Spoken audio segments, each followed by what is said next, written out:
mau wawancara tentang Pancasila nih. Sebelumnya nih Mas, perkenalkan dulu mungkin ya yang lebih lengkap. Nama Mas? Nama saya Bagas Satrio Wicaksono. Nama saya Saung ya. Karena Suprapto. Nama saya Intan. Saya kuliah di Teknik Kelautan Institut Teknologi 10 November. Tapi sekarang udah lulus 3,5 tahun. Alhamdulillah. BTW selamat ya Mas. Ya. Pancasila itu adalah dasar negara kita di mana poin-poinnya, 5 poin itu patut untuk diikuti dan diteladani oleh seluruh warga negara Indonesia. Pancasila itu menurut saya sendiri ya, secara dari fungsional. Menurut saya fungsionalnya itu sebagai filter dari apa yang perlu dilakukan sebagai warga negara Indonesia sendiri di Indonesia ini. Ya bukan untuk warga negara juga sebenarnya, untuk seluruh orang masyarakat di Indonesia. Seluruh elemen masyarakat. Ya, seluruh elemen. Oke, lambang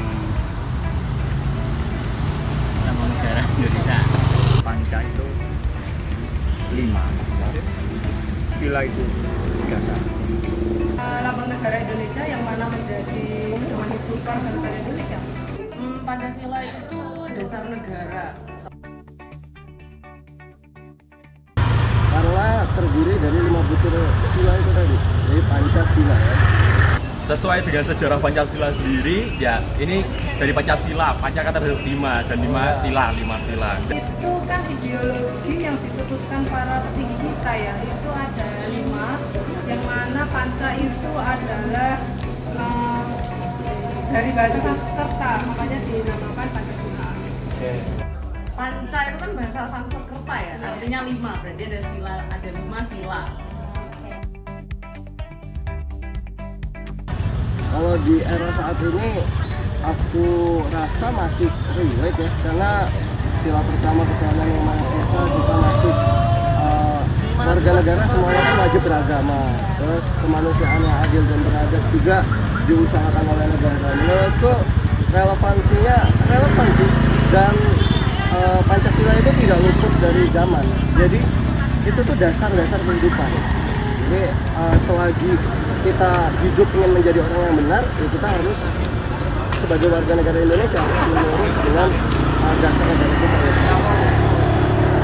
Sangat-sangat relevan, bahkan harus ya. Ini sangat relevan. Kenapa?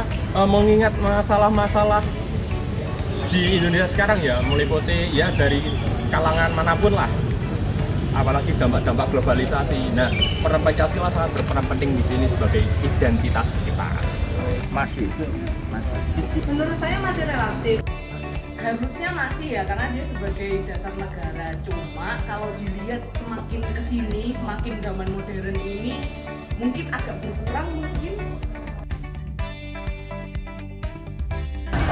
Menjadi orang yang baik, jangan suka ngebully orang, terus beribadah dengan caranya masing-masing, terus habis itu kita berbagi kepada sesama, kita saling merangkul persatuan Indonesia, dan juga yaitu tadi mungkin sekarang kan di era sosial media banyak yang kita itu hate speech, terus bullying dan lain sebagainya. Nah, kalau kita itu pengen berpegang teguh kepada Pancasila, kita udah nggak boleh melakukan hal itu.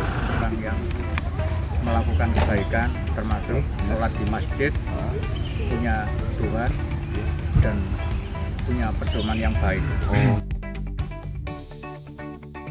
Harapanku untuk warga negara Indonesia, kita bisa saling merangkul, kita saling bersatu untuk bisa mengembangkan lagi inovasi-inovasi yang baru di bidang masing-masing.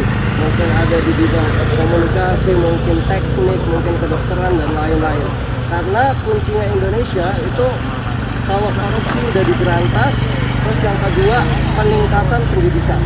Jadi kalau kita bersatu, kita bisa saling mengingatkan untuk yang korupsi jangan korupsi, untuk yang malas untuk bisa membuat inovasi-inovasi yang baru lagi untuk dirinya dan juga untuk negara. Harapan untuk saya ya, Pancasila dijadikan sebagai patokan untuk melakukan suatu tindakan yang nyata, bukan hanya slogan semata. Oke, untuk maju dan segera. Ya harapan saya ya supaya negara ini maju dan sejahtera dan berkeadilan. Terima kasih Mas Aung. Oke, sama-sama. Terima kasih Mas. Oke, terima kasih Mas Aga. Terima kasih. Selamat di sini ya Mas. Terima kasih. Terima kasih Bapak. Terima kasih sama-sama non. Iya. Aku nggak diuntung soalnya. Terima kasih. Jangan Pak barangnya. Fotonya bareng-bareng aja boleh nggak? Iya,